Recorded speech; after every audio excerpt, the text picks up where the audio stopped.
সুন্দর একটি জঙ্গলে টুনি পাখি নিজের জন্য খুব সুন্দর একটি বাড়ি বানিয়েছিল।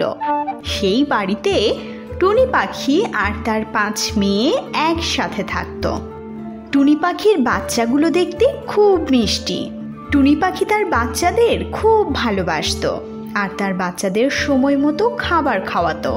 একদিন টুনি পাখি তার মিষ্টি মেয়েদের বলে, মা, আমি খাবার খুঁজতে যাচ্ছি, তোমরা বাড়ির বাইরে যেও না, কারণ এই জঙ্গলে এমন অনেক পাখি আছে যারা তোমাদের উপর নজর রাখছে। যদি কেউ আসে আর দরজা খুলতে বলে, খুলবে না। যদি তোমরা বাড়ির বাইরে যাও তাহলে শয়তান পাখিগুলো তোমাদের খেয়ে ফেলবে, আর তোমরা তো উঠতেও পারো না, এখনো তোমরা ছোট বাচ্চা। যে যতই বলুক দরজা খুলতে, দরজা কিন্তু খুলবে না। আমি খাবার খুঁজতে যাচ্ছি, খাবার শেষ হয়ে গেছে না, তাই তোমাদের যা বলেছি তা মনে রেখো, ঠিক আছে? বাড়ির বাইরে যেও না। হ্যাঁ মা, আমি মনে রাখবো। এই দায়িত্ব তো আমার, কারণ আমি আপনার সবচেয়ে বড় মেয়ে না। আপনি চিন্তা করবেন না মা, আমি আমার বোনদের দেখে রাখবো। আর মা, যদি আপনি এসে পড়েন তাহলে আমি আপনাকে কিভাবে চিনব? আমি আওয়াজ দিব, তারপরেই দরজা খুলবে, ঠিক আছে মা? আমি এই রকম আওয়াজ দিব, ই ই। এই আওয়াজ শোনার পরেই দরজা খুলবে, ঠিক আছে মা? তুমি ভালোভাবে বুঝতে পেরেছো না? ঠিক আছে মা, আমি আপনার কথা বুঝতে পেরেছি। আমি আমার বোনদের দেখে রাখবো। ঠিক আছে মা, আমি তোমাদের জন্য খাবার আনতে যাচ্ছি। সব খাবার শেষ হয়ে গেছে না? তোমাদের নিশ্চয়ই ক্ষুধা লেগেছে, তাই আমি খাবার খুঁজতে যাচ্ছি। হ্যাঁ মা, আমাদের অনেক ক্ষুধা লেগেছে। খাবারের সাথে ওই মিঠা মিঠা থাকে না, সেগুলোকে কি বলে মা? আমি সেগুলোর নাম ভুলে গেছি। আরে হ্যাঁ, মনে পড়েছে, আঙ্গুর। আঙ্গুর অনেক ভালো লাগে, সেটা নিয়ে আসবেন। আমার সেটা অনেক পছন্দের মা। ওই ফলটা অবশ্যই নিয়ে আসবেন মা। ঠিক আছে আমার মা, সেই ফল আমি অবশ্যই নিয়ে আসবো। এখন আমি যাই। হ্যাঁ, এখন আপনি যান। তারপর টুনি পাখি খাবার খুঁজতে চলে যায়। অন্যদিকে কালু কাউয়া অনেক দিন ধরে ক্ষুধার্ত, তাই কালু কাউয়া বলে, আরে কতদিন ধরে ক্ষুধার্ত, এক রকমের খাবার খেতে খেতে আমি ক্লান্ত হয়ে পড়েছি। এখন এই খাবারের স্বাদটা ভালো লাগছে না। এখন আমি কি করব? কোনো তাজা পাখির গোশত পেলে অনেক মজা করে খেতাম। আরে হ্যাঁ, আমার মনে পড়েছে, ওই টুনি পাখির 5টা বাচ্চা আছে না, সেগুলো দেখতে কত মিষ্টি। ওদের দেখলেই তো আমার জিভে জল চলে আসে। আরে হ্যাঁ, আমার মনে পড়েছে, টুনি পাখি 2 দিন আগে বলেছিল আমার খাবার খুঁজতে যেতে হবে। আজ তো সে খাবারের তালাশ করতে বাইরে গেছে, আর হয়তো ওর সবগুলো বাচ্চা বাড়িতেই আছে। আজ তো খুব মজা করে সেই বাচ্চাগুলোকে খাবো।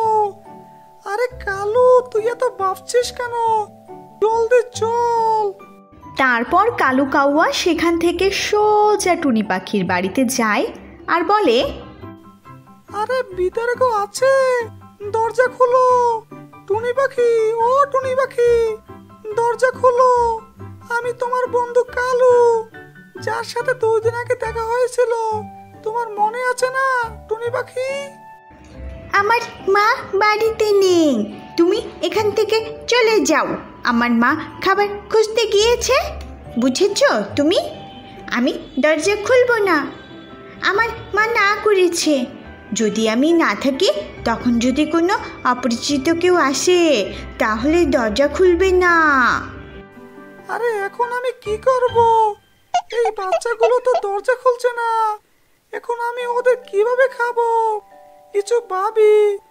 আরে হ্যাঁ, কিছুক্ষণের জন্য চুপ হয়ে যাই, তাহলে ওরা ভাববে আমি চলে গেছি। তারপর আমি ওর মার আওয়াজে কথা বলবো। মনে হচ্ছে ওই শয়তান এখান থেকে চলে গিয়েছে, নিশ্চিত ও আমাদের খেতে এসেছিল। হে ঈশ্বর, আমার সব বোনদের রক্ষা করুন। আমার যাই হয়ে যাক, আমার বোনদের যেন কিচ্ছু না হয়। এইবার কালু কাউয়া টুনি পাখির আওয়াজ বলে, ই ই। বাচ্চারা, আমি তোমাদের জন্য খাবার নিয়ে এসেছি। মা, আপনি এসে পড়েছেন? ঠিক আছে মা, আমি দরজা খুলছি। আজ তো আমি মিঠা মিঠা আঙ্গুর খাবো, খুব মজা করে খাবো।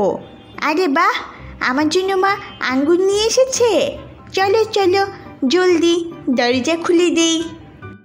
টুনি পাখির মেয়ে দরজা খুলেই কাউয়াকে দেখে অবাক হয়ে যায়। তারপর জোনাকি পাখি বলে, তুমি এখনো এখানেই ছিলে আর আমার মায়ের আওয়াজ কথা বলছো কেন? আমার মাকে আসতে দাও, আমি তোমার নামে নালিশ করে দেব। চুপ করো, আমি সেই কবে থেকে তোমাদের খেতে চাইছিলাম, কিন্তু তোমার মা তো তোমাদের একা ছাড়েই না। আজ তোমাদের আমি হাতে পেয়েছি, আজ তোমাদের আমি চিবিয়ে চিবিয়ে খাবো আর তোমার হাতের হাড্ডিগুলো চুষে চুষে খাবো। বুঝেছো ছোট পাখি? আজ আমি তোমাদের গুহায় নিয়ে যাব আর খুব মজা করে খাবো। এখানে খেতে অনেক আনন্দ হবে। এক কাজ করি, আমি ওকে বলবো আমাকে নিয়ে যাও। ওকে কথায় ফাঁসিয়ে রাখি, ততক্ষণে যদি মা চলে আসে।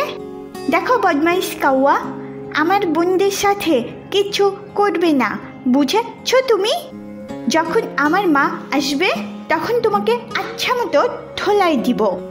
এখন এখান থেকে চলে যাও যদি আমার মা থেকে বাঁচতে চাও।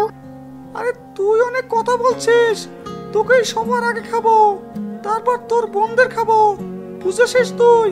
এখন তুই আমার সাথে চল। আমাকে ছেড়ে দাও, আমাকে খেও না। আমি বড় হয়ে এই পৃথিবী দেখতে চাই। আমাকে খেও না, প্লিজ, আমাকে খেও না। তারপর কালু কাউয়া টুনি পাখির মেয়েকে নিয়ে চলে যায় আর গুহায় পৌঁছে যায়। অন্যদিকে টুনি পাখি তার বাচ্চাদের জন্য খাবার নিয়ে আসে। বাচ্চারা, আমি তোমাদের জন্য খাবার নিয়ে এসেছি। আমি আসার আগে থেকেই দরজা কেন খুলে রেখেছ? জোনাকি কোথায়? শুধু তোমাদের 4 বোনকেই দেখতে পাচ্ছি। জোনাকি কোথায় ময়না? জোনাকি কোথায়? মা, ওই বদমাইশ কাউয়া জোনাকিকে নিয়ে চলে গেছে। সে বলছিল গুহায় নিয়ে যাব আর মজা করে খাবো। কি? সেই বদমাইশ কালু কাউয়া এসেছিল?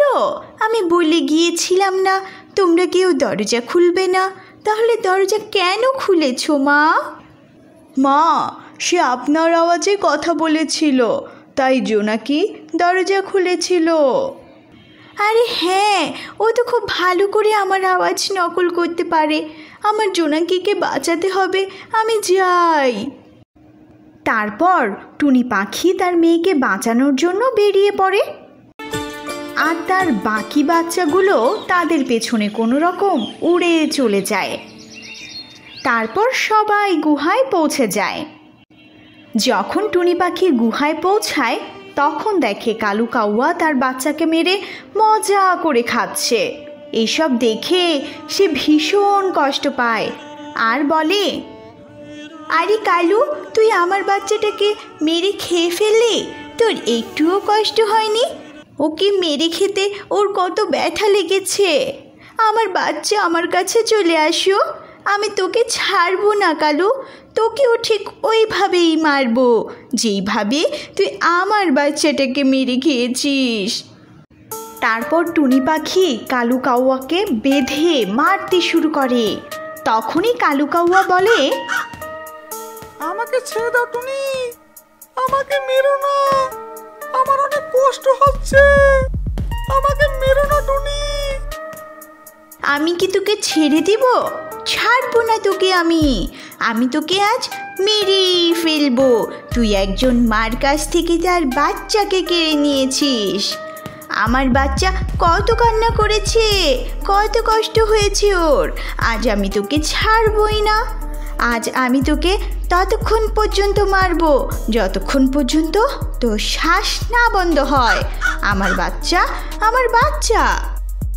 টুনি পাখি কালু কাউয়াকে এত মারে যে কালু কাউয়া মরে যায়। তারপর টুনি পাখি তার 4 বাচ্চাকে নিয়ে অন্য জঙ্গলে চলে যায়। তারপর টুনি পাখি তার জীবন হাসি খুশিতে কাটাতে লাগে।